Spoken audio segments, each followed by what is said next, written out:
Hello friends, today I'll be turning Heath Burns into sexy Colonel Sanders from the game I Love You Colonel Sanders. This might seem strange for a Christmas video, but I promise I'll explain later. I chose Heath Burns because of his face shape. His brow ridge is strong and he has a pointed jawline which is similar to the game.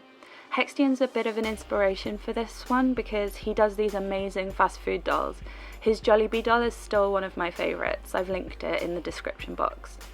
Heath Burns doesn't have rooted hair, so I'm just going to pull this sculpt off. Underneath is a bit of a recess, which I think will really help for how I plan to do his hair later. I don't need to take his head off for this custom, but I find it much easier to deal with the doll in two pieces, so I did anyway. As usual, I take off his factory paint with acetone and a cotton pad. Then I wash him with warm water and spray him with 3 coats of Mr. Super Clear, allowing 30 minutes in between for each layer to dry. I actually had to do this face up 3 times as well, a bit like my ContraPoints doll. I had problems when styling the hair again. I melted the face up with a pair of hair straighteners, but I do still want to show the first face up. I've been asked recently about changing the colour of dolls, and personally I use layers of Pan Pastel and then Mr. Super Clear. Mr. Super Clear is pretty cheap here, but I just find it frustrating to do about 15 layers. Pan Pastel is kind of expensive, but it has really excellent pigmentation, so you only have to do a few layers. Some people are able to do it with Mungyo Pastel, but I just can't. This is the first guy doll I've done, so I use a lot of reference. I find that eyebrows can really affect how masculine or feminine a face can look on a doll, so I'm looking at other examples and seeing how they've done their eyebrows. Guys tend to have their eyebrows closer to their actual eye than girl dolls, so I'm doing that, and I'm also drawing them flatter than I usually would, with less of an arch. I find it quite hard to draw symmetrically, so I used my camera on my phone to take a photo of the doll, and then in the edit setting I flipped it left-right so that I could see it mirrored. A lot of people do this in digital drawing and it's just the same concept here. I really recommend you try this if you too are finding you have this issue. I went darker with shadows in this face up than I usually do, and I like how it turned out. I kind of forget that when you spray the sealant that the lighter colours kind of fade a little bit, so then when I went back in to try and lighten some areas, it went a bit ashy. On a female doll I think this would have been a bit of a problem, but because of it being a guy doll it looks a bit like a 5 o'clock shadow, so I think it kind of adds to the effect. I find it kind of hard to judge my art until I've been away for it a little bit. And actually I only took a short time to decide how little I liked how I'd done his waterlines. So when I redid him, I kept that in mind and tried to do them differently. I think it looked a bit like he had an infection the first time I did it. When I do face-ups, I try and keep everything I've learned in mind so far and then try and up my game in one area.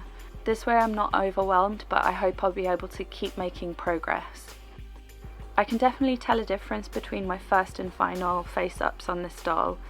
I think I moved in a way that I'm happy with, and I do like the final face-up, but at the time I was happy with the first one too.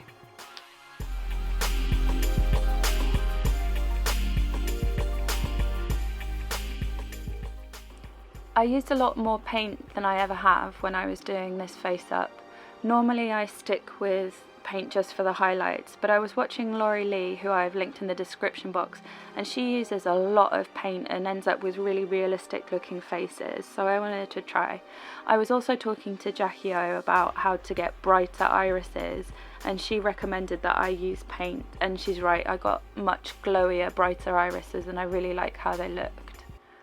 I find it pretty frustrating when I have to redo a face up that I've been happy with, like with this doll and what happened with ContraPoints, but the final face-ups were a lot better than the initial ones, so I am able to improve by doing this. Someone said he looked kind of like Christopher Walken, and I actually kind of agree. I'm not mad about that. The final time I did his face-up, I changed his colour using an airbrush. I'm an absolute beginner, but I wanted to give some advice to other beginners because I had to learn it very, very quickly. I chose to use Vallejo paints because they can be used with an airbrush and also with a regular brush, so I thought they were pretty versatile. When you use them with an airbrush, you need to thin them to make them a spray flow consistency, so you can use an airbrush thinner. I use Mr. Colour Thinner by Mr. Hobby, again the brand that makes Mr. Super Clear, and this is not because of brand loyalty, it's just really easy to find and a good price. You need to thin the paint so it's the consistency of skimmed milk. If you have paint that's too thick, you're not going to be able to spray evenly and it's going to come out like splattery, and if you have it too thin then it will run and it won't stick properly. I have a dual action airbrush and I actually don't really know what the difference is between a single action airbrush. I just know that I have to press down and pull the trigger. It might be different for yours. I need to make sure that I spray from about a foot away and use long strokes, and going back and forth isn't a huge problem, but it's probably best not to do that. I can't turn my airbrush upside down because it doesn't have like a lid to the colour cup, so I need to kind of get into awkward angles with my doll. It's much better to do a couple of thin coats than one thick coat, and you're definitely going to need to do more than one coat, I think, with opacity.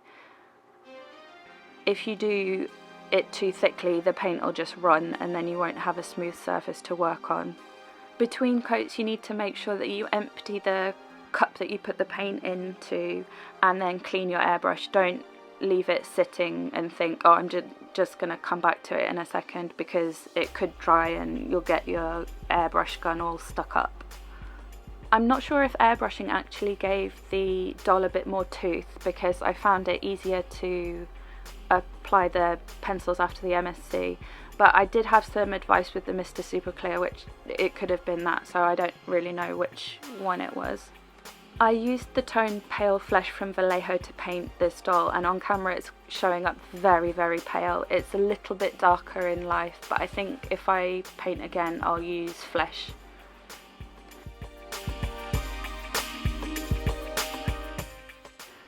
I promised that I would talk about Christmas and how Colonel Sanders is relevant to Japanese Christmas. So here it goes. Christmas is a relatively new holiday in Japan. Japan is not a Christian country. The religions here are mainly Buddhism and Shinto, and like kind of everybody follows those traditions, but it's not particularly religious. Like, they'll celebrate things like New Year by going to temple. I want to talk about that in a future video actually. And then births, deaths, weddings, and then some coming of age ceremonies. So Christmas was imported from America and it's been celebrated for definitely less than a century, maybe 70 years maximum. And most people will eat fried chicken for their Christmas meal, and apparently this started with a wildly successful advertising campaign from KFC in 1974, and it basically was along the lines of Kentucky for Christmas. So the first time I came to Japan, people genuinely thought that my Christmas meal in the UK would have been KFC, or like the same in America. They have no knowledge whatsoever of like the big spread that we have. Japan also doesn't really have like a roast meat tradition.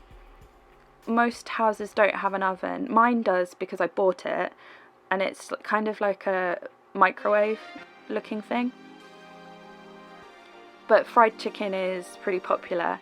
So even if you don't get your fried chicken from KFC, we just call it Kentucky here, you might get it from a different fast food place. If you want it specifically from Kentucky, then you need to book in advance, and you have to pick your date and time slot, and you can book up to 6 weeks in advance, and they have this like special set menu for Christmas. When I walked to the station this morning, the atelier across from KFC was selling their fried chicken as well. McDonald's does a special on chicken nuggets. I know Moss Burger does something as well. Pizza Hut has a special set menu with chicken in it as well. It's just omnipresent. The photo at the beginning of the video is actually the KFC nearest my house, which is near the station, and you can see Colonel Sanders' statue stood outside in a Santa suit, and every KFC I've seen in Japan has a Colonel Sanders statue, and every Colonel Sanders statue I've ever seen in Japan around Christmas is dressed in a Santa suit. Christmas isn't a national holiday in Japan, so most people will still be working. I will be. I don't get a day off.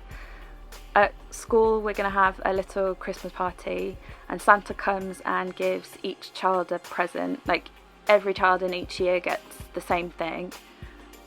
The chef makes a special, like, Western style menu, and for snack in the afternoon we have like Japanese Christmas cake, which is the strawberry shortcake, which is delicious but not Christmas cake. Families will usually have what they call a Christmas party, but to me is just a family meal. They'll have dinner at home with the whole family, and they'll eat their fried chicken, and Santa will have brought them gifts, and it's usually just one gift per child, or like one gift for the family to share. They don't necessarily have it on Christmas Day. It's usually within the week before it, because Dad's probably working on Christmas Day, so can't get home. Most of my co-workers don't actually even know what date Christmas is on. Christmas is much more similar to Valentine's Day in that it's seen as a couple's holiday, but actually Valentine's Day in Japan is different how it is in the UK, which I want to talk about in a future video. So for Christmas in Japan, a couple will usually go out for a nice meal and exchange expensive gifts. It's really hard to get a table anywhere if you haven't booked pretty far in advance, and most places will have a set menu. In Osaka there's a tiny little German style Christmas market that's up for maybe 6 weeks, and there are a lot of places that have illuminations, so couples will kind of just wander around there and drink hot chocolate or mulled wine and just be coupley together. Christmas is totally over on Christmas Day though, so the decorations will go up around the same time that they do in the UK, but they're down either on Christmas Day or on the 26th. The big family celebration in Japan is New Year's, which since the middle of the 19th century has aligned with the Gregorian calendar. So after Christmas Day, the New Year's decorations go up and traditional Japanese music is played everywhere. I'm going to talk about this in a future video as well. So my own family traditions, we'd always keep the decorations up for the full 12 days of Christmas, and on the 12th day, being the 6th, we'd have another big meal because that was my dad's birthday as well. So Boxing Day isn't a thing at all. I'm pretty sure this is just a UK thing, but it's always been quite a big part of Christmas. Like for me, Christmas was always the 3 days. Like Christmas Eve was always exciting and quite magical, and then Christmas Day was all about food and gifts and like close family. Christmas as an adult has been quite different for me. More, I haven't just celebrated it that family often. I mean, in the last 10 years I've only been with my immediate family 3 times, and I think that's the really important thing for me, my immediate family and a lot of food. The recent times I've celebrated it, we have all the waifs and strays come to our house, and it's really busy, and there's booze from the morning and so many presents and loads and loads and loads of food, and then I'm always just completely knocked out by the time Wallace and Gromit's on the TV, and I just love it. It's really good. I think Christmas every single year is maybe a bit too much, but then 3 times in 10 years is probably not enough. Let me know if you've enjoyed my cultural waffle. If not, I can just keep it to dolls. Let me know in the comments below. I chose to only accent his eyelashes by doing the lashes at the corner of his upper eye and then his lower lash line. When I was looking at other male dolls and BJDs, their upper lashes were either not visible or kind of pointing down into his eye, and I didn't really want to obstruct his iris. I might have a go at this on a future doll. I know Oscar Magic Doll sometimes does this, so I'll have a look at his dolls. I've linked his Instagram in the box below. He's incredibly talented. Please go check him out. Sorry about my collection of gloves throughout this video.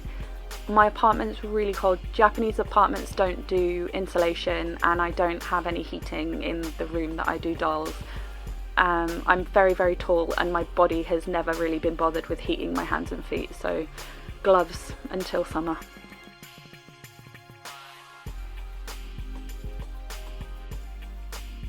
I love this face up, but he does look a little bit sly. A doll friend on Instagram recommended this hair to me. It's from eBay, I've linked it below. It's really reasonably priced, but it has this kind of texture. You can use it as is, but if you straighten it with a really hot straightener, it will go very, very smooth. The last couple of inches get a little bit tangly and damaged, but because it's so cheap, it's not really a problem to just cut it off. It can be boil washed as well.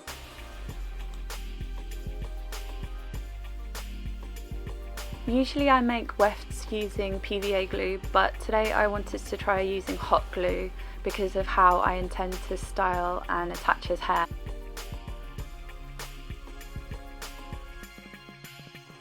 I used hot glue to attach the wefts directly to his head. I'm gluing them the opposite way that I want them to fall so that I can heat them to then make it look like the hair is coming naturally from the head and to hide the glue.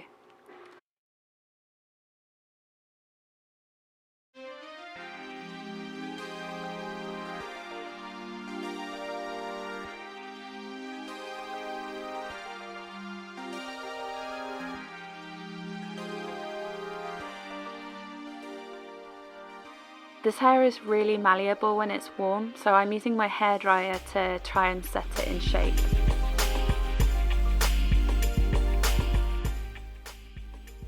I cut tiny pieces of the hair and then added hot glue and then pressed the hair into them to make the stubbly parts of his hairdo.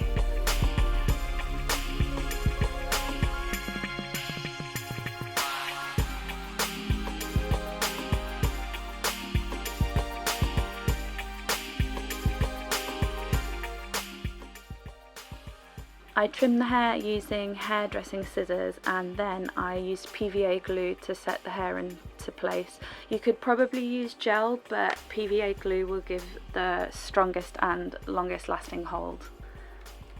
It also doesn't show when it's dried.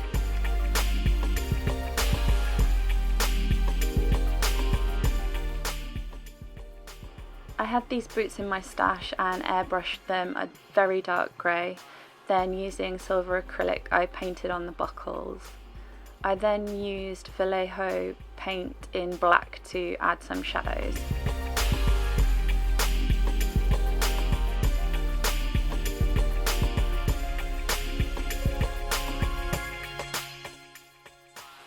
I used a wire and masking tape to make this tiny little pen and forgot to film it. For his glasses, I found an image of the type of glasses that I wanted, edited it in Fire Alpaca, and then printed various sizes. I wasn't sure which size I'd need for his head or how big they'd print. Then I printed it onto overhead projector film.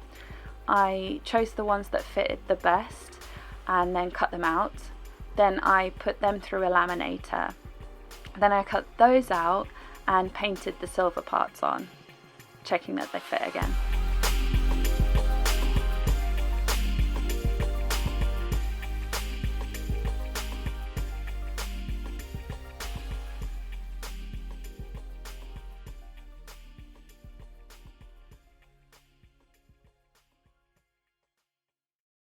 For the face of his watch and the buttons on his jacket, I used oven bake Fimo clay. I made a little squashed circle for the watch face and then just a plain black cane that I'll chop after baking for his buttons.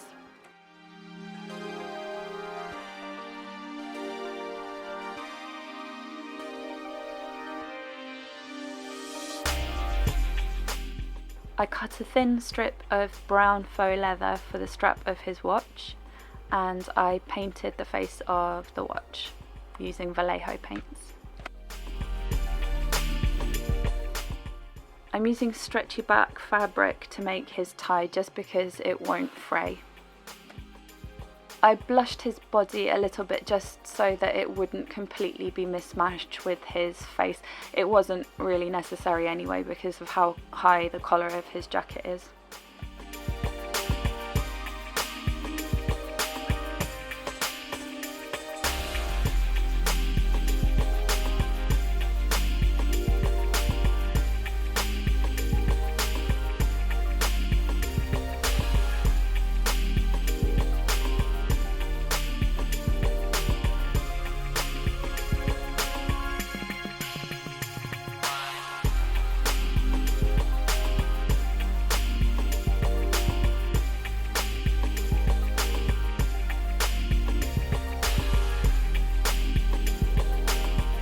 I made all of his clothes off camera. His trousers are just made in the same way that I do on my pants pattern trousers. I'll link the video.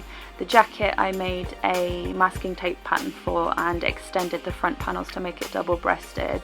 The pocket was added separately. I made a tissue paper pattern for his apron and added red ribbon for the ties. I've added 2 pockets on it like in the reference photos, and then I'm just tying it in the front again like the reference photo. Using hot glue I closed the watch strap and then glued the face on. He has this black thing in his top pocket. I think it might be a handkerchief, so I'm adding that as well. And I'm putting his boots on and putting his head back on.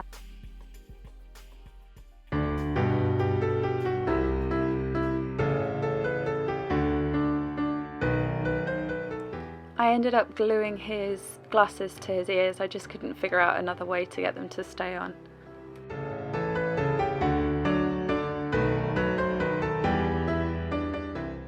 So what do you think?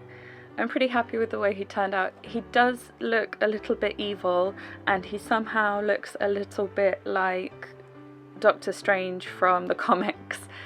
But especially considering he's my first guy doll, I'm pretty proud of how he turned out. His outfit is definitely pretty festive. Is it a coincidence that Santa's red and white and Colonel Sanders is red and white? Yes, it is. So I did my voiceover a little bit differently in this video. Let me know if you like how I usually do it or if you prefer this kind. Please follow me on Instagram. I've got a collab starting just after Christmas and a giveaway. I hope you have a very I post Merry a lot Christmas. more there. Thank you again, and see fingers you soon. crossed I'll have Bye. a video up really soon. Thanks again for watching. Thanks always for supporting me, and if you have any tips, tricks, questions, comments, concerns, let me know.